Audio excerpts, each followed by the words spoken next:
What's up guys, welcome back to another video. It's Mikey JPG here, back with another vlog. Come stop me squad, my name is Mikey JPG and welcome back to another excellent video. Today in this video I'm going to be doing a movie review because it's Thanksgiving and why not. Today I'm doing a movie review on Rising Storm from 1989, not the video game but the movie. Now this movie has a very low rating on IMDb, but I think it's actually a really good movie and nobody really knows about it. It takes place after a nuclear holocaust in the year 2099. The setting is New Jerusalem, which is modern-day Los Angeles. Los Angeles is actually not seen because it's just a desert. It's not there anymore. For this movie, you need to know some knowledge of the 1980s in order to understand it, like this next scene.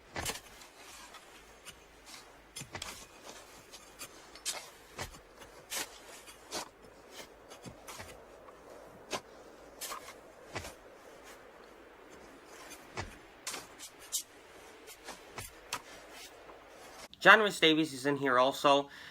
He was one of the actors in Indiana Jones and a bunch of other popular movies. The movie starts off with a bunch of prisoners, so-called Kropfelders, digging for artifacts.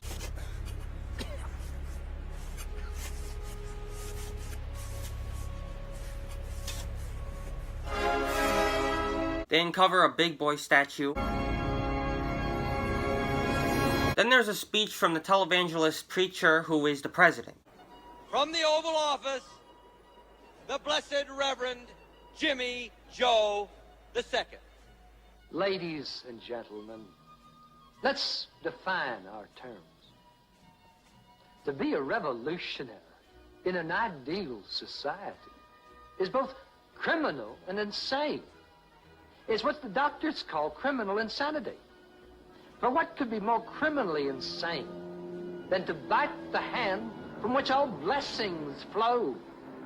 As I've explained in my addendum to the Holy Bible, God is your father.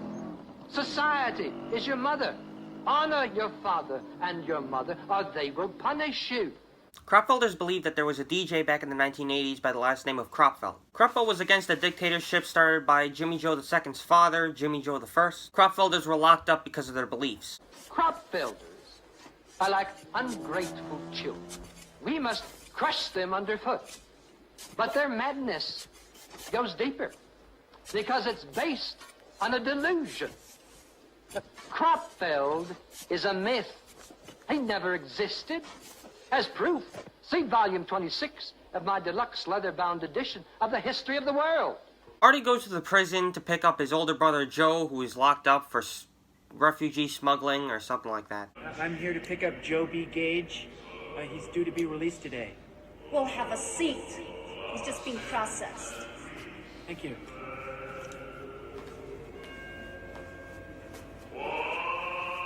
In order to be released from the prison, you have to battle this woman and survive.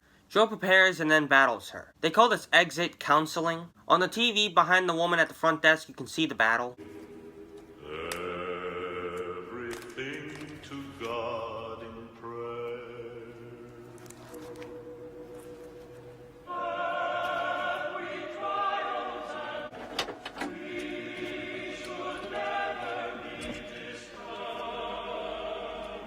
Get a good seat, asshole.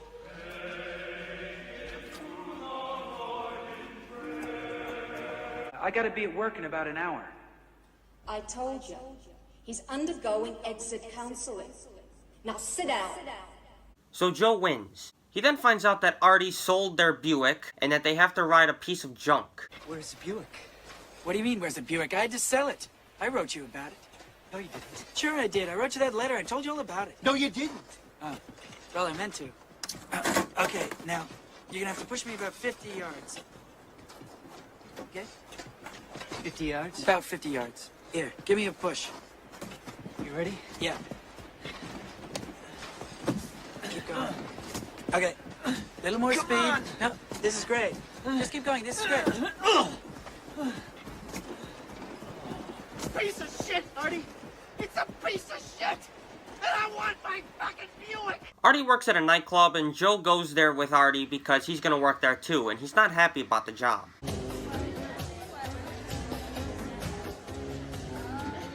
This is a joke, right? Come on, just give it a chance. Playboy? Isn't it strange? I heard that Gerard paid $120,000 for it.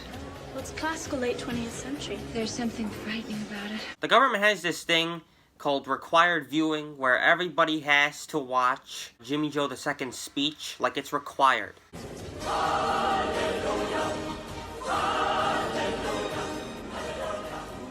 Thank you. Greetings. When I assumed office of the Blessed Reverend 10 years ago, I made a promise on the deathbed of my beloved daddy, the Reverend Jimmy Joe I. Did you see that magazine artifact over there? Yeah. Do you know, I overheard this woman say that it was worth $120,000? So?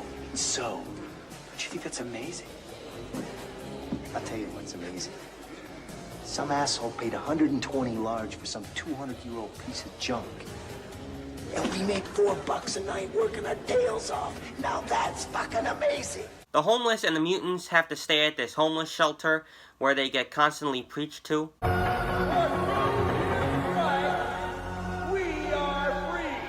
Glory, glory, hallelujah! The shelter gets raided by the police who are looking for these two sisters. Joe and Artie help the sisters escape, and they set out to find Kropfeld. They go to some guy's house, and I can't remember why, but while they're there, they get raided by the police. It's just a really funny scene. Inside.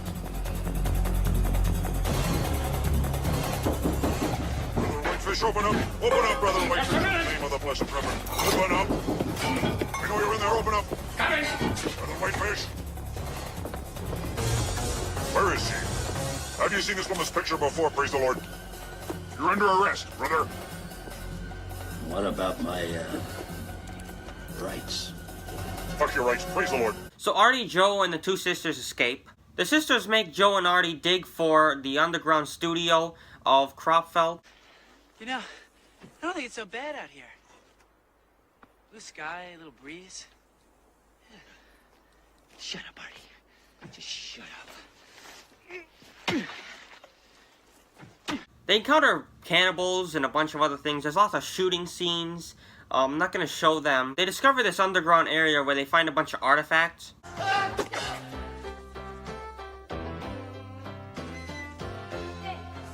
Joe!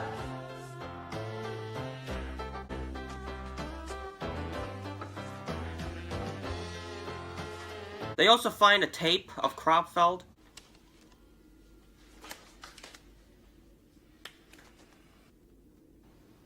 Hello, this is Elliot Kropfeld. I know if anyone ever sees this tape, I'll probably be history, so to speak, dead, perhaps. I've been proclaimed an enemy of the state, and I am. Because the state's in the hands of the dictators who proclaim freedom as they force you to have daily urinalysis and blood tests. Who proclaim liberty as they search your house and seize your property. Who proclaim enlightenment as they censor and rewrite the news.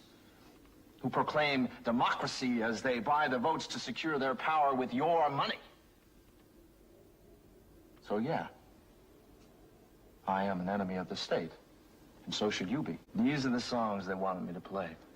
A novelty number, I'm Nuts About You by the Squirrels. Somewhere in the movie, they actually eventually find Kropfeld, his skeleton at least. But towards the end, Joe, Artie, and the two sisters have this long fighting scene with the police and the government and all that because they're breaking into a television broadcasting studio. They get in and they broadcast the truth about Kropfeld and that he exists.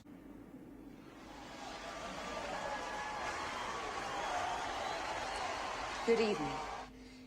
It doesn't matter who I am, I'm a citizen like you. But tonight, you will see something that will change history, and I hope the future. It was left to us by a freedom fighter of another era. A man the Blessed Reverend claims did not exist. A man named Kropfeld. Hello, this is Elliot Kropfeld. I know if anyone ever sees this tape, I'll probably be history. And everybody overthrows the dictatorship.